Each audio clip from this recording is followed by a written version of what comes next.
Assalamualaikum warahmatullahi wabarakatuh. Halo semuanya, kembali lagi bersama saya Rumila. Gimana kabarnya hari ini? Alhamdulillah, saya juga sehat. Baiklah, hari ini saya akan menjelaskan sedikit tentang kurikulum 2013, kurikulum darurat, dan kurikulum paradigma baru. Mari kita bahas. Nah, yang pertama saya akan bahas kurikulum 2013. Nah, kurikulum 2013 adalah kurikulum yang berlaku dalam sistem pendidikan Indonesia. Nah, kurikulum ini merupakan kurikulum tepat diterapkan oleh pemerintahan untuk menggantikan kurikulum pada tahun 2006 yang telah berlalu selama kurang lebih 6 tahun. Baiklah, di dalam kurikulum K13 terdapat beberapa aspek landasan. Di sini saya akan menjelaskan 3 aspek landasan.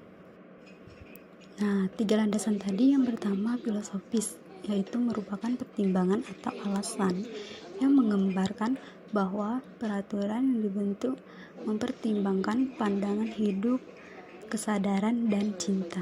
Nah, yang kedua landasan sosiologis, yaitu sesungguhnya menyangkut fakta empiris mengenai perkembangan masalah dan kebutuhan masyarakat dan negara. Yang ketiga, dapat ditarik kesimpulan bahwa landasan yuridis yaitu dapat diartikan sebagai seperangkat konsep, peraturan, dan perundang-undang yang berlaku untuk menjadi titik tolak atau acuan, bersifat material dan bersifat konseptual dalam rangka praktek pendidikan dan studi pendidikan. Nah, itulah ketiga landasan tadi. Sekarang kita lanjut ke materi yang kedua, yaitu dasar pertimbangan kurikulum darurat. Nah, Pendidikan dan Kebudayaan menerbitkan Keputusan Menteri Pendidikan dan Kebudayaan Republik Indonesia tentang pedoman pelaksanaan kurikulum pada suatu pendidikan dalam kondisi khusus. Nah, pelaksanaan kurikulum pada kondisi khusus bertujuan untuk memberikan fleksibilitas bagi suatu pendidikan untuk menentukan kurikulum yang sesuai dengan kebutuhan pembelajaran peserta didik. Nah, di kurikulum darurat ini, guru perlu melakukan asesmen diagnostik. Nah, yaitu dibagi menjadi 2, asesmen non-kognitif dan asesmen kognitif. Asesmen non-kognitif ini ditunjukkan untuk mengukur aspek psikologis dan kondisi emosional siswa.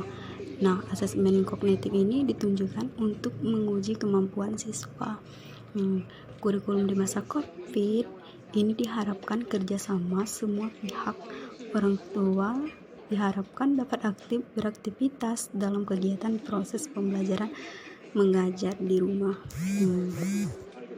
Guru juga dapat terus meningkatkan kapasitas untuk melakukan pembelajaran interaktif, dan sekolah dapat memfasilitas kegiatan belajar mengajar dan metode yang paling tepat. Nah, kita lanjut ke materi yang ketiga, yaitu kurikulum paradigma baru. Nah, di sini kurikulum baru ini dinilai lebih fleksibilitas.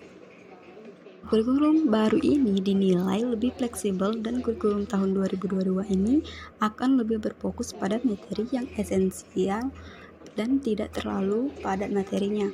Nah, hal ini bertujuan agar guru memiliki waktu untuk pengembangan karakter dan kompetensi.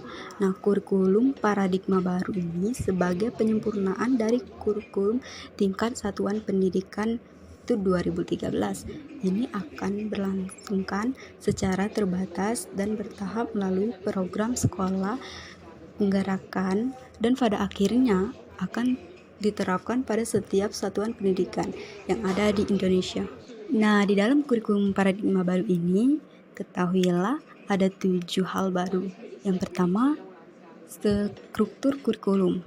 Nah, ini yang menjadi acuan dalam pengembangan standar isi, standar proses, standar penilaian atau struktur kurikulum, capaian pembelajaran, prinsip pembelajaran, dan asesmen pembelajaran. Yang kedua, itu kita dapat mengenal istilah KI dan KD, yaitu kompetensi yang harus dicapai oleh siswa setelah melalui proses pembelajaran. Maka, pada kurikulum paradigma baru ini, kita akan berkenalan dengan istilah baru, yaitu capaian pembelajaran yang merupakan rangkaian pengetahuan dan keterampilan serta sikap. Yang ketiga, itu pelaksanaan proses pembelajaran.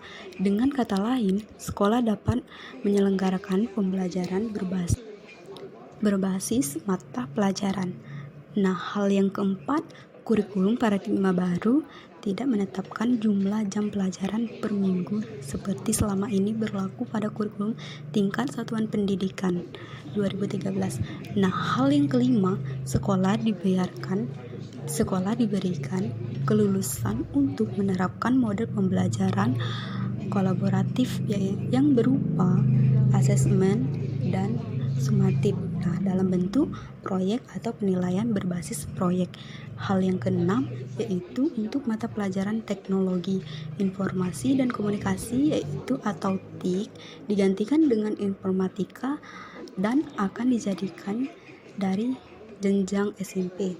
Hal yang terakhir yaitu untuk pelajaran IPA dan IPS dari jenjang sekolah dasar kelas 4, 5, dan 6 yang selama ini berdiri sendiri. Nah, dalam kurikulum paradigma baru, kedua mata pelajaran ini akan diajarkan secara bersama dengan mata pelajaran Ilmu Pengetahuan Alam Sosial atau IPAS.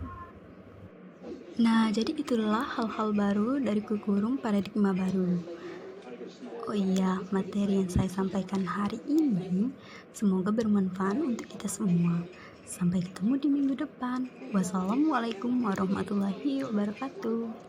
Bye-bye, selamat beraktivitas.